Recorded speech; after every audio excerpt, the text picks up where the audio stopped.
Hi friends, എല്ലാവർക്കും പുതിയൊരു വീഡിയോയിലേക്ക് സ്വാഗതം. ഇന്ന് നമ്മൾ വന്നിരിക്കുന്നത് ഗോതമ്പ് പൊടി വെച്ചിട്ടുള്ള 4 മണിക്കൊക്കെ ഉണ്ടാക്കിയെടുക്കാൻ പറ്റുന്ന ഒരു സ്നാക്സ് റെസിപ്പിയാണ്. അപ്പോൾ എല്ലാവരും വീഡിയോ കണ്ട് ഇഷ്ടപ്പെട്ട എല്ലാവരും ആ ലൈക്ക് ബട്ടൺ ഒന്ന് ക്ലിക്ക് ചെയ്യണേ.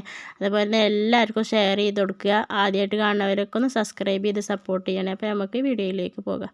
ഒരു ബൗളിലേക്ക് 3 കപ്പ് ഗോതമ്പ് പൊടി എടുത്തിക്കണേ. ഇനി അതിലേക്ക് വലിയൊരു സവാള ചെറുതായി കട്ട് ചെയ്ത് ചേർത്ത് കൊടുക്കാം. 5 പച്ചമുളക്, 3 ടീസ്പൂൺ ഇഞ്ചി ചതച്ചത്,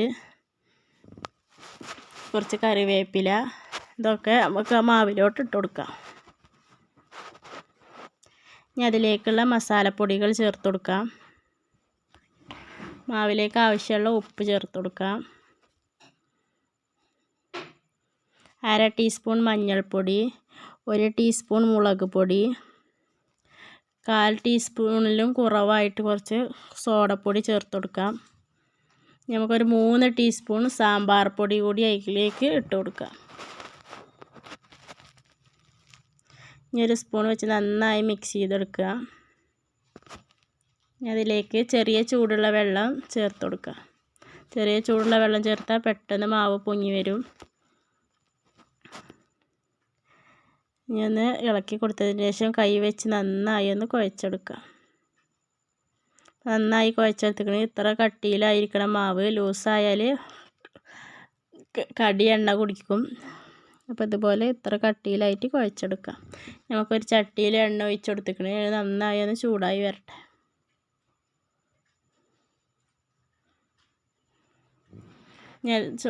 എണ്ണ ചൂടായി വന്നിക്കണം. അതിലേക്ക് മാവ് ഇതുപോലെ കുറച്ച് കുറച്ചായിട്ട് ഇട്ട് കൊടുക്കുക.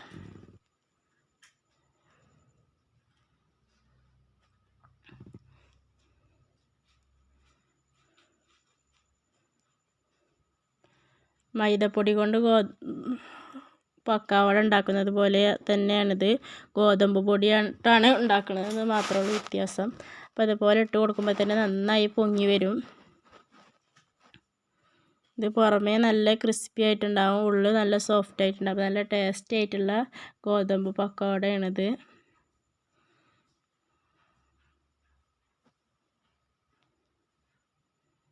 ഇപ്പോൾ ഒരു ഭാഗം വെന്ത് വന്നിട്ട് നമുക്ക് മറിച്ചിട്ട് കൊടുക്കാം.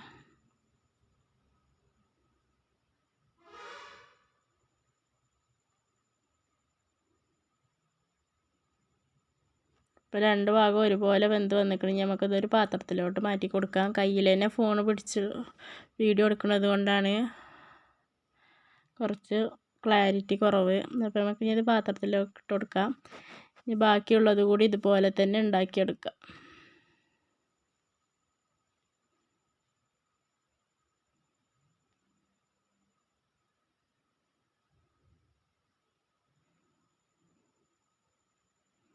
ഇപ്പോൾ ഫുള്ളായിട്ട് ഉണ്ടാക്കി കഴിഞ്ഞിരിക്കണേ.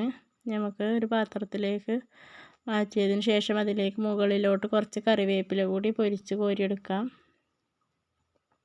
അപ്പോൾ ഗോതമ്പ് പക്കവട നല്ല ടേസ്റ്റി ആയിട്ടുള്ള ഒരു റെസിപ്പിയാണ്. അപ്പോൾ എല്ലാവരും ഇതൊന്ന് ട്രൈ ചെയ്ത് നോക്കുക. ഇഷ്ടപ്പെട്ടാൽ ലൈക്ക് ചെയ്യുക, ഷെയർ ചെയ്യുക, സബ്സ്ക്രൈബ് ചെയ്യുക, ഒന്ന് സപ്പോർട്ട് ചെയ്യുക.